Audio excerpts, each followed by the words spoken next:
Jerry Agar for Ezra Levant. I no longer believe the rioting in Montreal is about tuition rates. It may have started that way, but the demonstrations and the movement have been co-opted by union leaders such as Sid Ryan of the Ontario Federation of Labour, Ken Lowenza of the Canadian Auto Workers, and Vancouver-based Adbusters Media Foundation, which launched Occupy Wall Street.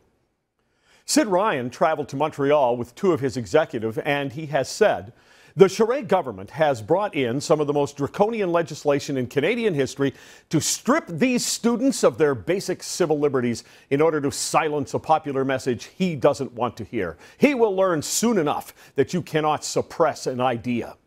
The OFL leadership is in Montreal to bring the support of over 1 million unionized workers in Ontario to students because we want their ideas to spread. What ideas? That it's okay to attack police officers? That it's okay to trash private property? That the terrific privilege of university education should be granted to anyone who wants it with no effort or input on their part? Those ideas? Trade unions outside Quebec have deposited tens of thousands of dollars in the bank accounts of the province's largest student federations to help pay for things like buses and food during demonstrations. The union representing the transit workers in Montreal has told its members to find a way not to make buses available to transport police to riot scenes. Ken Lowenza of the Auto Workers said, "I'm not at all hesitant to call on CAW locals throughout Canada to join in on bonds of solidarity and provide whatever support is necessary, whether it's financial, whether it's moral." Which of the ideas I just listed a moment ago are you morally supporting, Mr. Lowenza? The one about beating up the police? An article on the Adbusters website reported, on May 1st, 2012, thousands of students and other protesters took to the streets for the anti-capitalist rally in downtown Montreal. The Occupy Wall Street movement came and seemingly went. But radicals, the real ones, not the students, like spiders in a hole, bide their time. Seeing the waning of the Occupy movement, they're following the advice of Saul D. Alinsky, who wrote Rules for Radicals. Alinsky wrote, "The organizer goes with the action. His approach must be free, open-ended, curious, sensitive to any opportunities, any handles to grab onto, even though they involve other issues than those he may have in mind at that particular time." In other words, when the students hit the streets, get in there and put some gas on the fire. Use the students for your purpose. Organizers, such as Adbusters, know that any single battle in the overall war against society can only last so long. Interest flags. Alinsky, in Rules for Radicals, wrote, "The concentration, the emotional fervor, even the physical energy, a particular experience that is exciting, challenging, and inviting can last just so long. This is true of the gamut of human behavior, from sex to conflict. After a period of time, it becomes monotonous, repetitive, an emotional treadmill, and worse than anything else, a bore. From the moment the tactician engages in conflict, his enemy is time." While the radicals' enemy is capitalism. Remember, that's not my opinion. Adbusters themselves refer to the marches in Montreal as anti-capitalist. Capitalism, contrary to its critics, puts power in the hands of the people, harnessing the creativity, effort, and ingenuity of us all, resulting in employment, wealth, and taxes.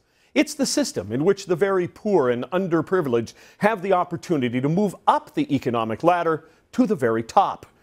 It requires us to make choices and to put in effort, but it's a system in which we can make choices and may be rewarded if our choices are smart and a little luck comes our way.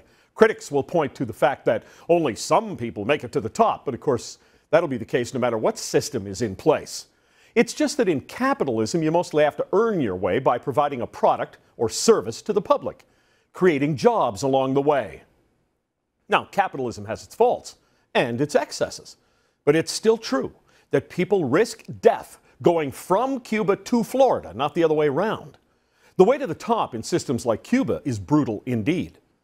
Socialism, and worse, communism, are systems that put the power in the hands of the few, the central planning agencies of the government. Individual choices have nothing to do with it, and within communism are in fact not allowed. Anti-capitalists are the would-be central planners of the future. They will use violence, as they're doing in Montreal, to achieve their ends. And has always been the case in anti-capitalist nations, they will use brutal force to sustain their power. Sid Ryan and Ken Lowenza apparently would be happy to run your life as dictatorially as they run their unions, which, I remind you, tend to force people into membership. Some of the people may actually march in Montreal for free tuition, but they're the useful idiots of the cause. The cause is anti-capitalist, and it is anti-Canadian. I would rather live temporarily poor in a nation that offers the opportunity to move out and up than perpetually poor in a nation run by the likes of Sid Ryan. Now, I wrote a shorter version of this editorial for the Toronto Sun, and my critics could only respond by saying I had no proof the unions were involved. Look, I'm sorry so many people don't actually follow the news, but everything I have told you about unions and their involvement today is fact. You could Google it up on your own in short order. Labor unions force membership or they withhold employment, but they do not create employment or wealth. They don't create jobs. Government can create jobs, but it does not create the wealth required to pay for those jobs. They both need capitalists for that. Remember that I told you that Adbusters, the founders of Occupy Wall Street, spread an anti-capitalist message? A one-year subscription to Adbusters is $38. That's capitalism, and they are hypocrites.